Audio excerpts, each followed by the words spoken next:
Okay, sige. Pare, diretso nyo na to. Ano nyo? Pusasan nyo, pusasan nyo.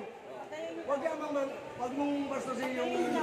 Ang taong to, kinakausap ng mga tanod, sinapak ang isang kawani natin. Okay.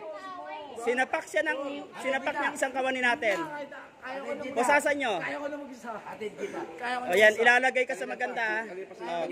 Kanina pa nananakit ng tanod. Eto, nandito kami sa Barangay 177. Kaya lang medyo high na high itong batang to, no? Paupuin nyo, paupuin nyo. Pare, wag mo nang patulan. Wag mo nang patulan. Wag nyo nang patulan. Sige, sige, sige. Pakalmahin lang natin. Pakalmahin lang natin. Ba't nakapusas talaga? Hindi. Hindi. For ano lang yan? For SOP lang. Nananapak. Oo, nananapak. Nakita mo naman, di ba, sinapak yung tanod natin. Okay, nakita mo. For safekeeping ka sa barangay. Hindi ka masasaktan. Oo, hindi ka masasaktan dyan. Okay, hindi ka masasaktan dyan. Kaya lang, pag tinanggal ang poses mo, nananakit ka ng kawani. Okay, nanakit ka, nanapak ka. Kaya tignan mo yung kasama mo. Okay, uminahon ka, ha. Sa Barangay 177, hindi ka masasaktan. Okay, ha. I-safety mo sarili mo, ilalagay ka sa maayos. Kung ano naging problema mo, iaayos ka. Pero wag ka mananakit ng kawani, ha? Okay. Lahat ng sabihin niya, sagutin mo na. Boss, naka-video kayo, tama. Okay, o, yan, ha? Sige. Rumispeto. Hindi, okay lang yan. Tatanggalin natin mamaya yan. Tatanggalin natin mamaya pag may naong ka na. Okay, ha?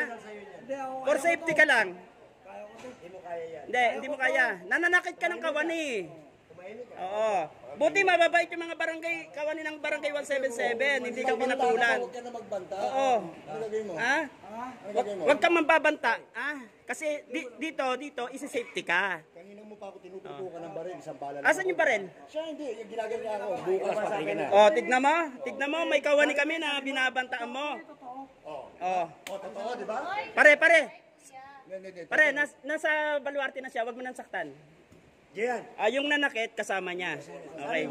Hindi sa Barangay 177, ha. Okay. Pag-iwalay mo na, boss. Pare, pag-iwalay mo na. Okay na yun. Huwag na tayo magplano ng dalawa. Okay na. Pag-iwalay mo na kasi baka sabihin ang nananakit sa kanya. Baka sabihin ang nananakit sa kanya mga taga 177. Okay. Oo, kaya ko. Dito naka-video ka, ha? Pare, naka-video ka. Okay, sige. Ipo-front to video, ha. Kasi magpapako. Okay, ha. Lameta. Hindi. Namumukha nga kita pero safety ka lang, kalma ka lang, ha. Hindi ka masasaktan dito sa barangay. Hindi, ayan, hindi ka masasaktan sa Barangay 177. Kaya lang, huwag ka mambabanta, ha. Hindi, sige mamaya. Kasi nanapak ka ng kawani namin, ha. Sabi ko sa kanila, safety ka lang, huwag kang gagalawin. Pag ginalaw kanila, ako bahala, ha.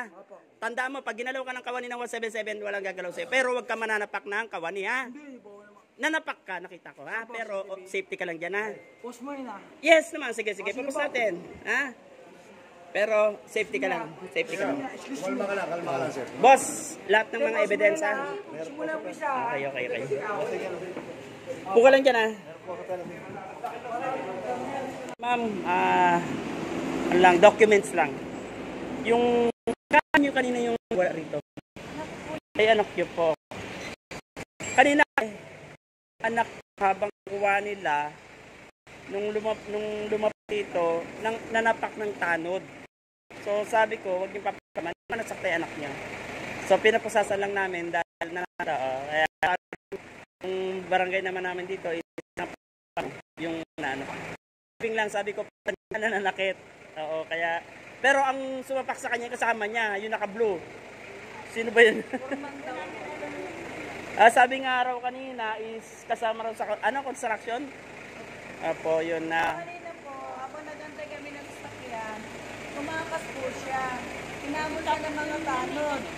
Nasabsog siya kaya siya naabutan ng mga tanod. Wala siya ng tanod. Ayan. Siya ng dito. Inano ko lang, ma'am, kinuha ko ng detalye rito kanina para lang malaman ninyo yung diskarte ng barangay namin is hindi po kami dito na nangaargabyado ng tao. Sa halip na usapan namin yung mga naargabyado. Kaya lang, ang problema, parang, pasensya na po, sasabihin ko parang ngayon na high. Kanina talagang ano siya, talagang baliwala sa kanya yung tao na ano. Sir, ganun po yung pagmalalasing. Sanang malalasing yung ano sa iba. Opo. Pero Kung may patay kami yan, gano'n din, nagbala din sa guys, dito tayo kasi sa barangay natin ng 177. Yung mga tanod natin kasi dito kanina is parang binaliwala ng nahuli nila kasi sobrang high na. Kaya eto si ano po kayo? Sir, lasing lang po yun. Hindi, ano po kayo? Mother po kayo? Okay. Single mother kasi ako. Okay, nandito po si ma'am is Sila sa hospital. sa sobrang lasing daw talagang hindi na alam. Pero hindi naman nasaktan ma'am dito yung ano niya, okay. Dito inaalagaan naman na. Okay. Ayan, dito po in-interview natin para ikalagayan daw po. Ayan, dahil dito yung mga kawani natin is hindi nagpapabaya. Ayan si Ma'am Tess, hindi nagpapabaya. At saka yung sino yung nasa pa kanina, nakita ko yung nasa pa na tanod natin. Mga pang-araw po. Oh, nasa pa kanina kaya binidyo ko talaga. Nasapak yung kawani nating isa kanina dahil ayoko matanggap na may naargabyado ng kawani kasi gumagawa lang tayo ng tama, di ba? Oh, pero nasa tala na yan, dinala na. Ayan, ito, boss. Ayan. Ito yung tropa natin si siya ang talagang driver ng ano. Okay naman, okay na. Medical legal, okay. Pare, Tala destination din. Tala destination. Ayan po, nandito kami sa nandito ako sa kaya inalam ko lang yung kalagayan. Pero okay sila. Ito naman yung hinuhuli. Hinuhuli, nagwawala. Ayan, ito si Tess. Ito talaga si Tess talaga. Panggabi ka naman. Asa si Chris? Nasa tala po, pinamedical nga po. Ayun, very good, very good. Susunod silang relatives na po. Okay guys, sige, hanggang dito lang tayo.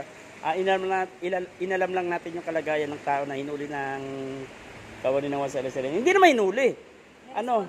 Nirespondian lang. Tawag ng consent. Yun, okay, tama yan. Kasi tapos biglang pagdating dito, nagwala ng tao, hindi natin alam. Okay guys, thank you.